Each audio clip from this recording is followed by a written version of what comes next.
Overlays are a quick, simple yet easy way to enhance your images with visual effects, such as light, textures, mist, and much more. First, let's go through the window setup of Photoshop. I have my window set on the default setting.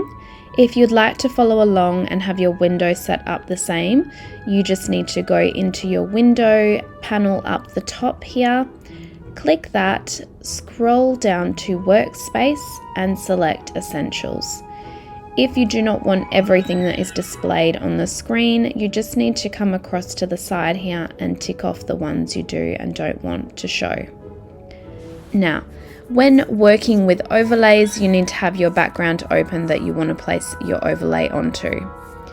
I am using 3 different examples here, so I've got 3 different fog overlays to go through, but let's just select one. We'll go with this one here. Now, to take your overlay to your background, you just need to click, do not worry about the lock button, click, hold down the click and just drag across and drop on top of your background image.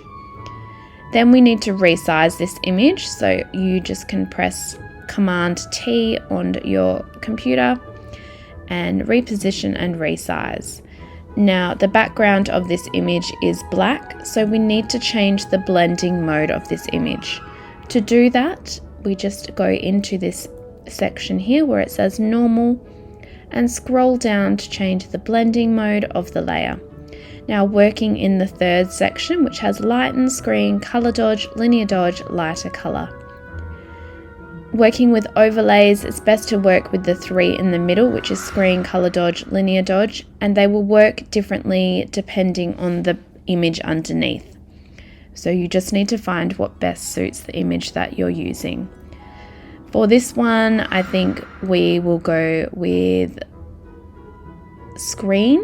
I think that looks best. So let's select screen.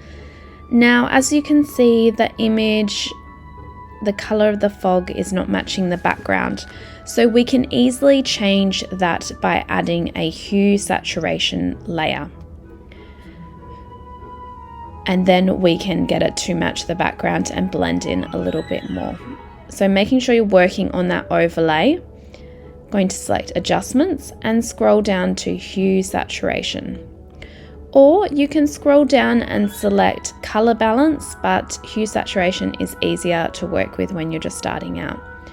Select hue saturation. Now, to make sure we're not working on both the layers underneath, because as you can see, if I pull this hue slider, it's going to affect all the layers underneath it. But we just want to affect the fog, so we're going to have to clip this onto the layer.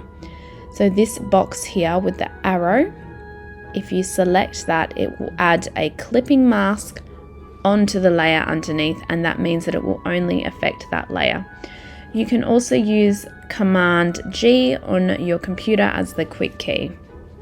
Once you add that on, you will see this little arrow that points down to the layer underneath, and that means it's the layer that it's working on. Now we can play with our sliders and adjust our hue, our saturation and lightness, and it will only affect that one layer. So as you can see, when you're moving the hue slider, it adds a few different color variations in that color range. Now, depending on the image, that can work really well, but sometimes you might need more of a solid color to get it to suit, which I think is what we'll need to do with this one. So if you select this colorize box, you can see that the red is quite visible. So let's play around with getting it to look like the blue, and we may need to reduce the saturation here.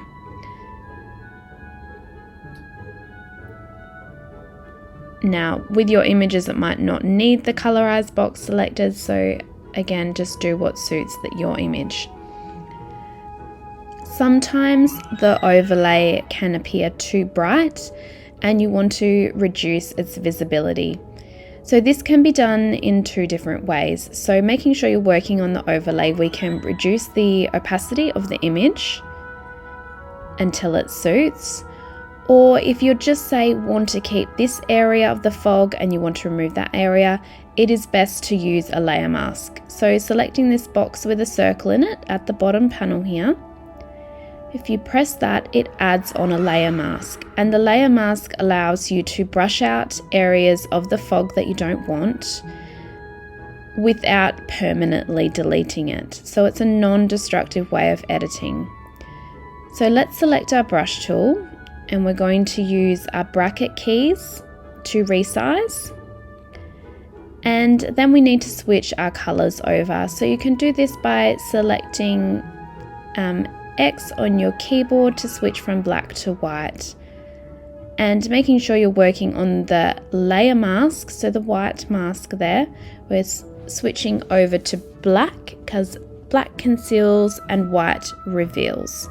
So you can choose to lower the opacity of your brush if you're not too sure how much you want to brush out, or you can leave your opacity at full and just brush out the areas that you don't want. Now the good thing about a layer mask is if, say, you remove way too much, you can just switch back to your white using your X key and brush back in the area that you removed too much of. And that's it, a very simple yet quick and effective way to add visual effects to your images. There are many more ways that you can edit further than this, but I just wanted to keep it simple. So please reach out if you have any questions. If you like this content, don't forget to subscribe so we can create more videos like this for you.